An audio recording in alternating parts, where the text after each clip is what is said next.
Sorry. Paul Downs, Rodney Roberts, our council member, and Ruth Kastner isn't here. Yoni Siegel and Bill Rich. Yoni and Bill! Over here! It's over this way. Yoni! This way! Yeah. Those are two other warriors. They're coming. Who fought for many years to save the woods. But one of their big strategies was to take people into the woods and show them the beauty of the woods.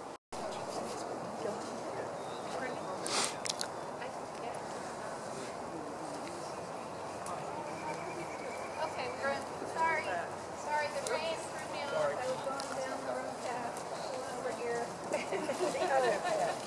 It never happened. Oh no. So down this way? No.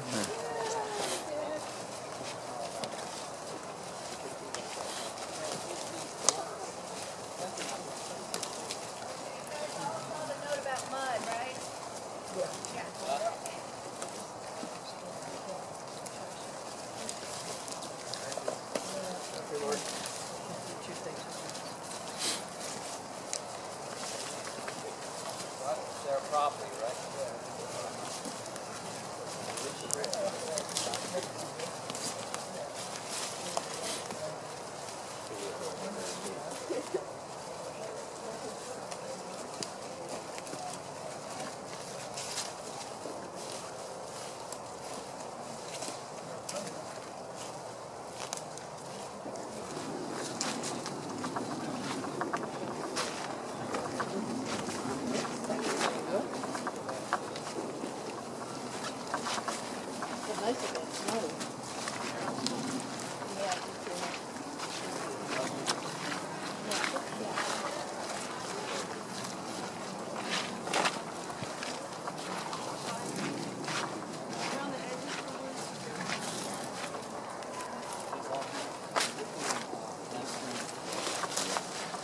I wanted to ask folks here, how have deer modified this patch of woods? I see, do they like the catbrier? When we were younger, you would drive down to the bottom of Research Road and you could count 60 in the field along Research and Beaver Dam Road. And Bark one day wanted to plant 3 fields of a new experimental crop, and they planted 2.5 fields in one day. When they came back, the deer had dug it all up. And so at that point, they hired sharpshooters and they killed 600 deer in 3 months. Oh my God. And then they organized regular hunting. And before that, Jimmy and I could see all the way from one end of the forest to the other. The browse line. And a lot of the cool plants that were here, I think, were completely gone extinct. Like wild asparagus was the only really wild plant I knew as a kid that used to be all around here. And I think the deer got it all. And so I throw asparagus seeds around when I get a chance. Wow. And there's something else called, you said turtle, something that's not here. Turtle head? Turtle head, yeah, that's not here anymore. Yeah. Otters are new too. I've never seen an otter here, but Jimmy has. The Beaver Dam Creek, but I've seen their scat. For a minute, it might have been coyote. I looked at coyote. Definitely not.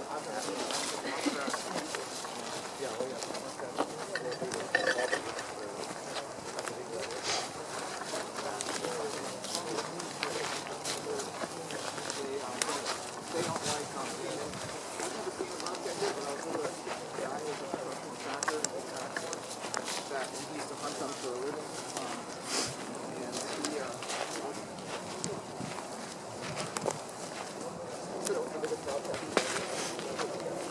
I just wanted to say, in the wintertime, it's more challenging to identify trees, and they're because they don't have flowers or fruits to go by. But you can look at bark, and you can look at the leaves on the ground, and leaf scars, where the leaves attach to the tree, and they're really distinctive in different plants. And the request to bring a magnifying glass out was purely just to be aware of how distinctive these leaves, where the leaves attach to the trees and when they grow, they're just so distinctive in all the different species. So if anybody wants to use a magnifying glass, just focus on that point of attachment on the tree from the base of each leaf. and that's a good identification character for identification of trees. Yeah, buds are good to look at too. But yeah, but the old ones where they were attached before, right there, you see the little, each has a node. Okay. Or it looks like a node. So that's a rather narrow, wide leaf scar. Sometimes you'll find broad ones. Some are really, ooh, I'm sorry, really large. Is it these little more? And this one has 3 little dots. Yes, yeah, that's where that's the vascular tissue where the when the leaf is there, it gets the sap. Look at this one, has a little red mark on the end. See that one? Just before the bud. Yeah, that's a leaf scar, and you can, like you say, you can see the 3. But what's the red Spot at the end of the leaf scar? Oh yeah, huh? It must be a. Maybe it's a mite or something. Is it something alive? Huh.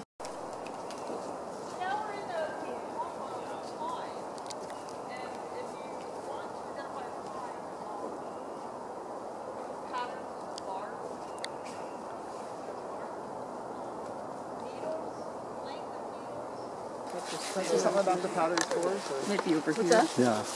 Usually sometimes you can hit them in a I powder. think they're done. And the powder comes off, and so if magicians would collect the powder.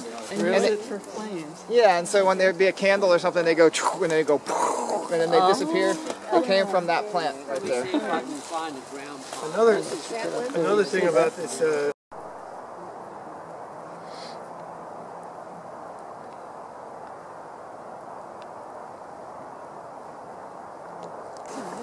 It'll be interesting to see how it evolves as the year goes on.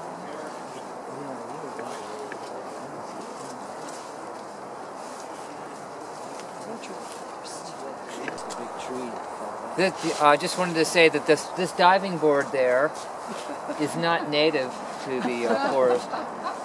There used to be a big cabin here. We didn't own the land many years ago, and this guy named Tim Foster, I don't know if you know this, Rod, but he actually contacted Bressler or whoever owned the land and got permission to build a cabin back here. So we would have kegs full of this really fun beverage back here. And well, this was owned by the county. This was part of the school board property. Okay. Yeah. But one day they decided to bring this diving board came from Greenbelt Pool, and so Tim and a guy named Eric dragged it down here, and while they were carrying it, the diving board fell and landed on Eric's foot and broke his foot. He was in a cast for like weeks. But I remember one night we were having a good old time here, and 100 youth, and a helicopter started hovering above the forest. And I was a little kid. I was thinking, oh God, we're going to get caught. I started running away, and everyone here just never moved. They all actually stood and pointed this one finger towards the sky, but they just didn't feel any urge to run. How far into the woods did you make it, Paul? We were right here. Yeah, but how far did you make it when you ran? About 20 feet, I think I ran into a holly or something. This was right up over here, yeah. I think, wasn't it, Paul? Yeah, it was a fire. It was a cabin with a roof and windows and a door and a wood stove in it. And eventually, I think the police or somebody the city came down here and tore it apart. Yeah. Well, what era was that built in when you were alive? This was probably 1976. I know I was here in 1976. I was 16 years old. How long do you think it was up? Probably about 5 years. Started like in the late 60s. Yeah. Yeah, late 60s, probably 68 or so like that. So it did last quite a while, from the mid-70s, right? And that other question, that diving board was probably the high dive that they took out. It was, the high dive at Greenbelt Pool. Yeah, they had to replace it, and... well, they actually got rid of the high dive at one point because of liability. Yeah. But maybe that's the one. Yeah. I know you guys wanted to come on